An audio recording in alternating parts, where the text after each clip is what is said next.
This is the border to Kananaskis country, crown land given to the people of Canada to enjoy freely for their leisure, unfortunately until today, May 31st, because come tomorrow, crossing past the sign will cost $15. So that's because of all the people that came out here because they're sick of staying inside and they just trashed the place. So now we have a tariff and Jordan and I are cheap as and so you're probably not going to see any more videos out in Kananaskis country.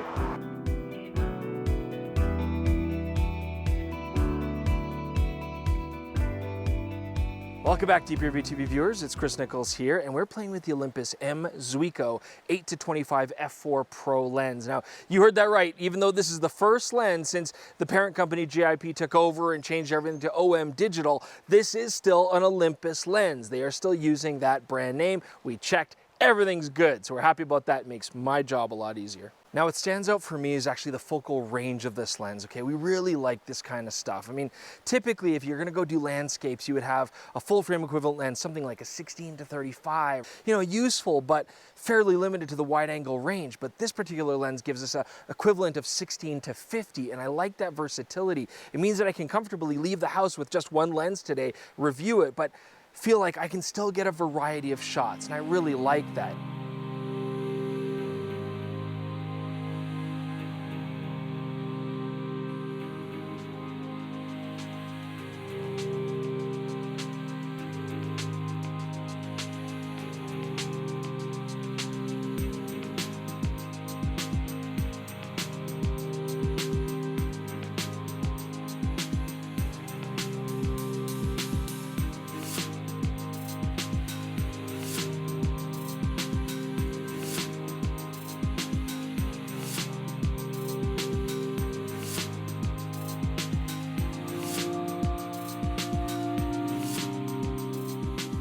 First thing you notice about the Olympus 8-25 is just how compact it is. It is a great travel, walk around kind of landscape, ultra wide lens, 72mm, very manageable filter size.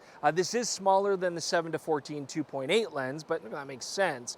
What I do like about it as well is that we've got a very lightweight here, 411 grams, which is 0.0045 US tons. So, I mean, that's totally accurate and sounds very much more impressive, right? So nice, compact, easy to walk around lens. I also love the fact that it is collapsible. In a bag, it takes up very little space. Now on that collapsible design, I like that there's no locking switch. It's very easy and convenient. I just click it in and out.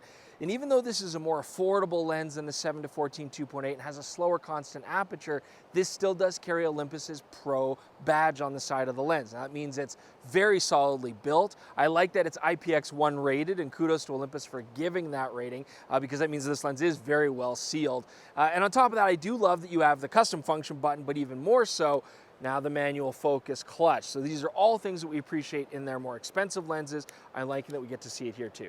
So autofocus on the 8-25 is pretty much as good as you'd ever want it to be on an ultra wide to normal lens like this. It's nice and smooth, as you can see here, drives it very quickly. And if I was shooting at the 25mm range doing portraits or some street photography, I'd be confident this is going to focus easily fast enough.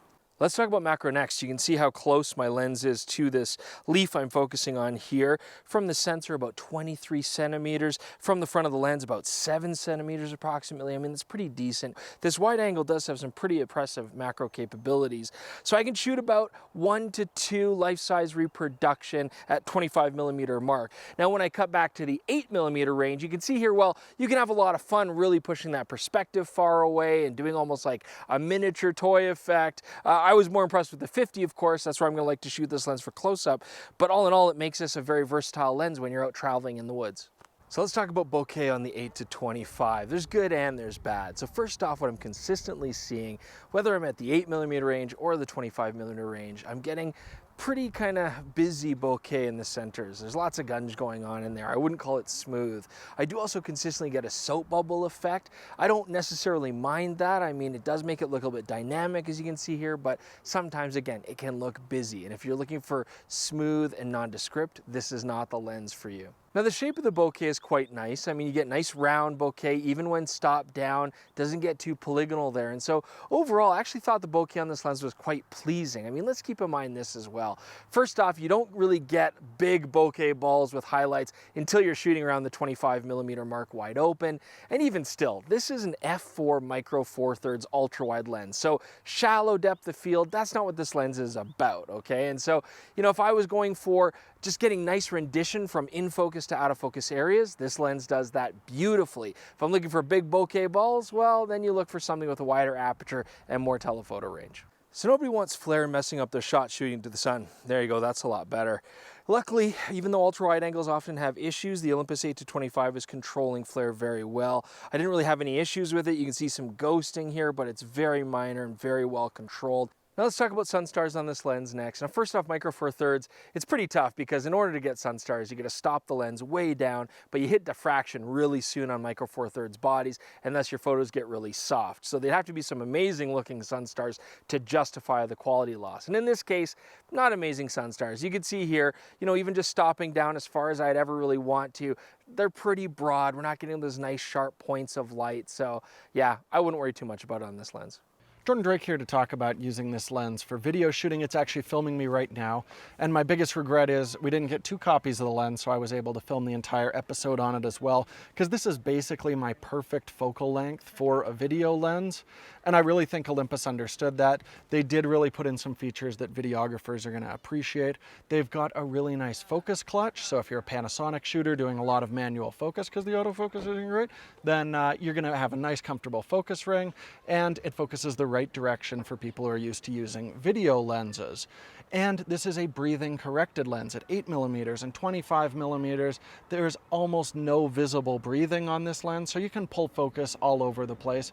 So I was racking my brain trying to think of what this lens could possibly be missing for video shooters, and I could really only come up with one thing, which is that it doesn't have image stabilization in the lens. And Olympus's lens and body-based stabilization, when they're working together, is the best stabilization I've ever seen.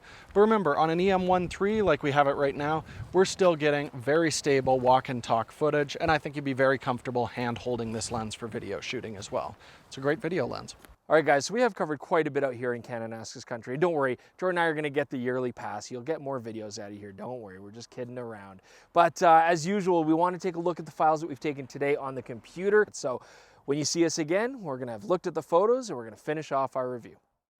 All right, so we are back, had a chance to look at some of the files. I'm outside because there's HVAC work going on outside. They're putting in the fiber optic internet and it's super loud all the way through the house. So we're out here in this beautiful location to talk about the sharpness first on the 8-25. Now first at 8mm, I was very actually impressed by this lens shooting wide open at f4 in the centers. I mean, I really didn't notice any sort of issues. When stopping down, it was a mild improvement. Honestly, I could barely tell the difference. This lens seems to be a really good performer even shooting wide open.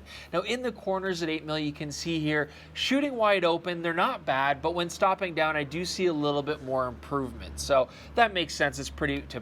And here at 25mm, again, it was a very similar story throughout the whole range. Corners were very good wide open, and they did improve slightly stopping down. I think I enjoyed shooting this lens more at that 50mm equivalent range, you know, just because I got the excellent macro, and I always like 50mm kind of look. But this lens performed very nice all the way through its range. Now, when it comes to chromatic aberrations, first let's talk about Bokeh. That's where we see those color shifts in the out of focus areas, front and back, you know, and we didn't really see any problems here, and we expected that. Ultra wide lenses, micro 4/3 slower lenses like this are usually not going to have an issue there, so that's not a problem. We did see a little bit of lateral chromatic aberration, just that color fringing around areas of contrast and focus, but incredibly minor and easily fixed. So overall, this lens performed very well.